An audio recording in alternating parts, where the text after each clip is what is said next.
Delicious. I'm really having a good time being in Nebraska. I came on Friday and shared at the Nebraska American Baptist Church's meeting in North Platte. Although when I got to Omaha, I put on my Facebook page, you know, the little message you can put online, I said that I was headed to North Platte. And so somebody wrote right quick, a pastor who was ordained here in Nebraska, but pastors in Ohio, he wrote and said, "Do you mean North Platte?" He said, "I was ordained in North Platte." I said, "Oh yeah, it is North Platte." But I figured out why I got confused. My husband just became executive minister for American Baptist Churches of New York State, and he's been talking about having to go to Big Flat. So that's where I got confused, North Platte and Big Flat. I said flat, whatever, I'll get there. That's Jim, her story and she's sticking to it. Yeah. A lot of people refer to the town as Flat Rock. Really? Yeah. All right. North Platte is Flat Rock. It is rather flat, that's for sure. Jim and I have been with International Ministries for 10 years as your missionaries. This is Jim here beside me. This is our son Luke, who just started university at Denison in Granville, Ohio this fall. And Ben is the redhead. Ben is a junior in high school this year.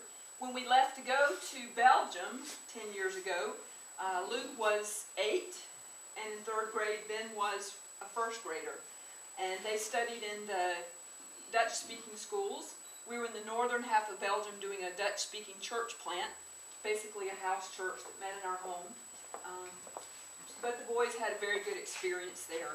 International Ministries does a great job of teaching missionary kids that they are special, that yes, there are challenges to being a missionary kid, but that they are third culture kids.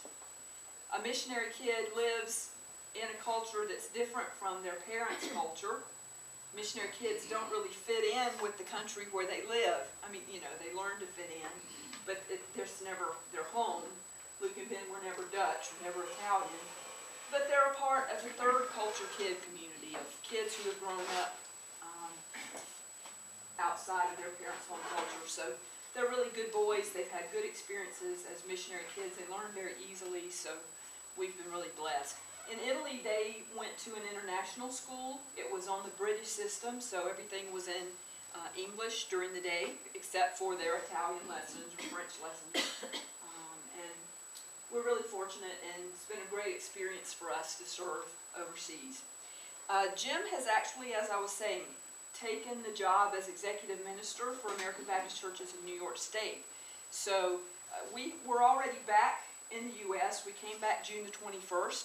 To do a year for sure in the U.S., but we thought we would be traveling and speaking in churches for a year. Since Jim got the job in New York in the 1st of July, as of August 16th, he was in New York State, and Ben and I went in late August. We just bought a house, finally got the contract last Tuesday, so I spent 3 nights in our new home before coming to Nebraska. I'm really thankful that International Ministries has said that I can continue to work as a missionary.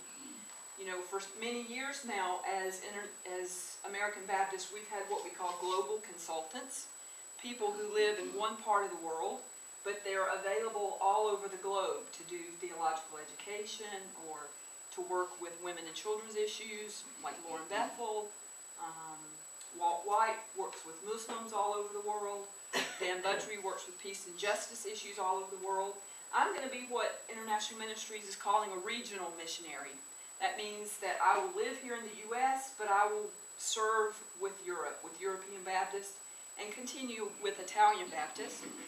I'll be based here. You know, even living in northern Italy, 75% of my work was via email and on the telephone. You can do great things now, conference calls over the computer, and it's like everybody's in one room. So I'm going to live in New York with Jim. We're in Manlius, Ohio. If you come through, stop by and see us. We have hills too, but ours have trees. So if you want to see a few trees, come and see us. But I'll continue to do the ministry overseas. When we came back to the U.S. in 2006 to 2007 to do our year of deputation, sharing in churches. And we, as a couple, didn't really feel like our skills were being used to their maximum. With the house church we were pastoring in Belgium, the church really wasn't going anywhere. Church planning, we got given it our best shot, but it wasn't really our strength.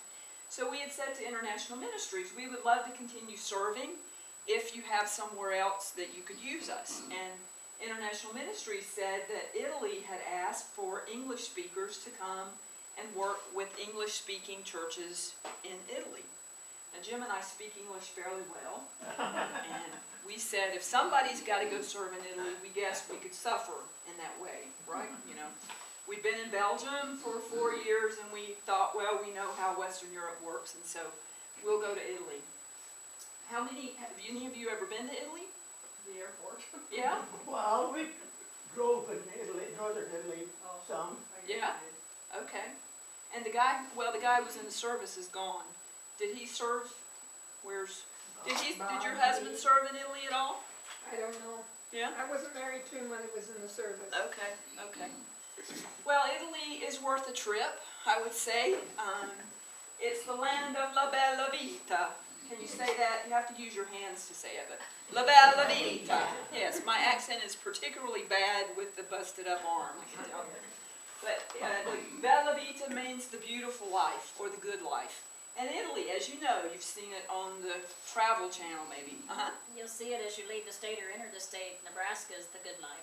That's what somebody told me the other day. Yeah. You're in the right spot. So if you say Nebraska, it's practically Italian, right? Italy's known for its architecture, its great food, it's known for having warm, very vivacious people, and it is a wonderful place to visit. It's a little bit more complicated to live there.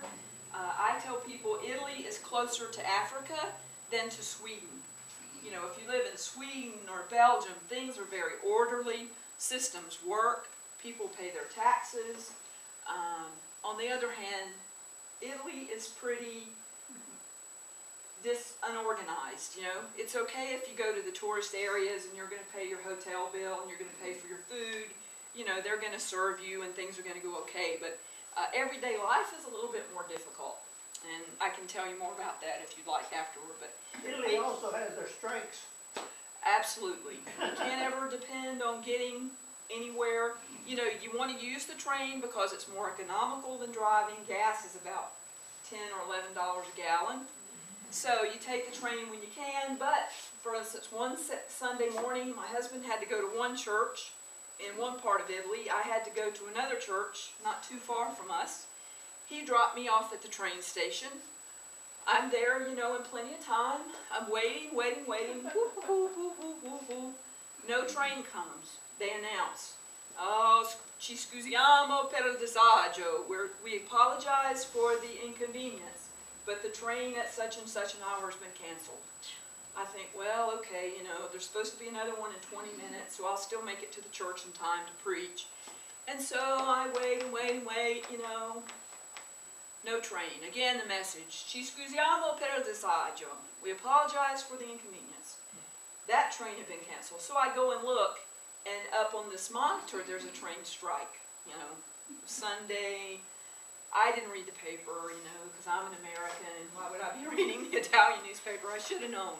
But yeah, you can't count on anything. Strikes all the time. We lived at Padova, or Padua in English we say.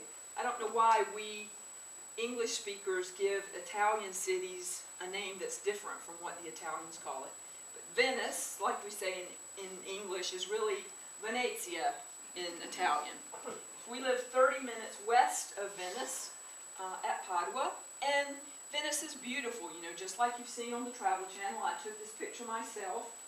I tell people it's a little bit like Disney World when you go to Venice. Have you ever been there? They have that canal ride that's supposed to be like Venice, but I have asked the gondolier, and I'm actually sitting in the gondola when I took this picture, and these gondolas don't ride on the track under the canal, you know. The gondolier is really making you move down the Grand Canal. Il Canale Grande is Grand Canal. And the Rialto Bridge there is one of the symbols of Italy that you see quite often. So people often ask me, why did you go as missionaries to Italy? You know, aren't they already Christian over there? And indeed, probably 75% of the population considers itself Catholic. You know, they're born into the Catholic Church of Italy. When we served in Belgium, we found that very, very few people ever went to church. Maybe 5%, even if they were born, you know, Catholic. And even though there were, Catholic churches all over, only 5% of the people ever went to church. In Italy, on the other hand, they're more fervent if they are Catholic in their faith. Probably 50% of people in Italy would go to church on a regular basis, which is actually higher than here in the U.S. We found out this weekend at the convention. But we didn't go to Italy necessarily to evangelize the Italians. We went to Italy because Italian Baptists asked us to go and work with English-speaking churches. Now, what English-speaking churches are there in Italy? You have a few that are sort of expatriate churches that are made up of Americans or people from Great Britain who've come into Italy to work, you know, for one reason or another. But we were asked to work with the English-speaking African churches in Italy. If you think about where Italy is on the map, and I've brought a map for the geographically challenged. Italy runs down here into the Mediterranean. Sicily is a big island that's part of Italy, and there are some little tiny islands down here, right here. These islands are part of Italy, but they're actually closer to Africa than to Italy. So if you're an immigrant who wants to come to Western Europe, let's say you're an immigrant in Nigeria, in the Horn of Africa. Nigeria is very rich in natural resources. The problem is that when Nigeria sells its natural resources, rather than the money going to the people, the normal people like you and me, the money ends up in the pockets of rich government officials. So people in Nigeria are desperate to get to Western Europe to work.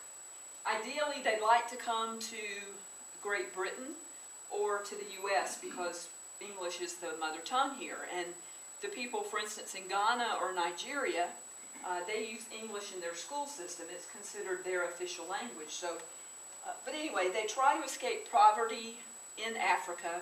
If they're going to come into Italy without a document, without permission to live and work there, quite often they'll save up the money and they'll come over to Tunisia, or a lot of them will come over to Libya.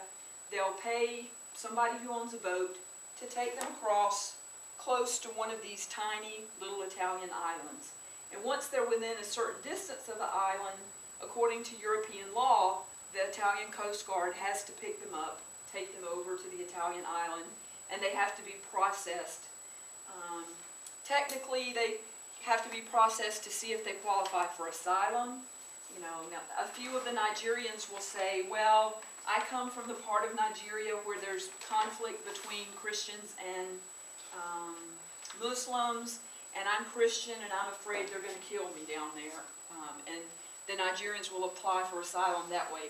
Now the reality is Italy never gives asylum to those people, but a lot of attorneys make a lot of money, take a lot of money from these Africans who want to apply for asylum.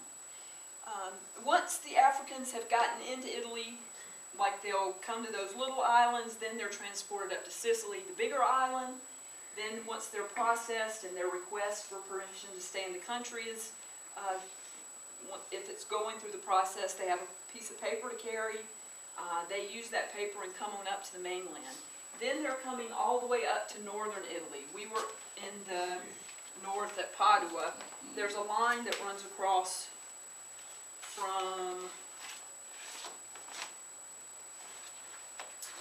you know, there's cities you know, from Venice to Padua to Verona, and then to Milan, and over to Torino where the Olympics were.